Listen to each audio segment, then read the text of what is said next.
Acadêmico considera esforço sanana ou de fanon juventude sira, inclui jovem resistência a Billy Mausoko.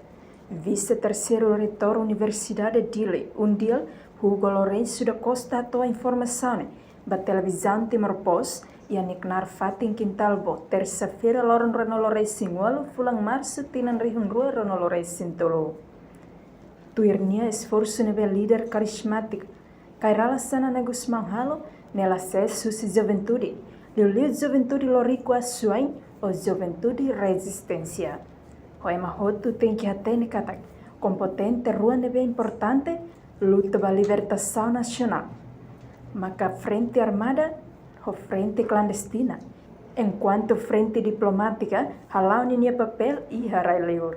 Sunube maka monsanana halo, lase susi juventude, liu juventude lorico a suain, ou italiana juventude resistência sim.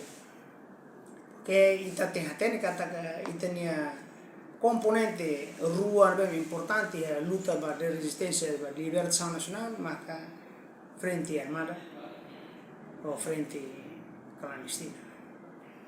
Lá se exclui frente diplomática. Vai ver ia railar maka frente diplomática. Agora frente rua né labeles tauses aliança né frente rua né dian kata ka frente clandestina né considera nudar B frente armada né considera nudar ICA no ne acadêmico ne husu Timor Hotu tem que serviço makas lutan novanati tuir saída mak líder nacional sanana halo contente tertebes ba juventude resistência sira durante fahimalo o hinsira hotu decide apoio para membot kairala sanana Gusmão e da nema ka ita hotu nemehi. Reportagem Mariano Abi Televisão Timor-Post. Janela informação by Emma Hotu.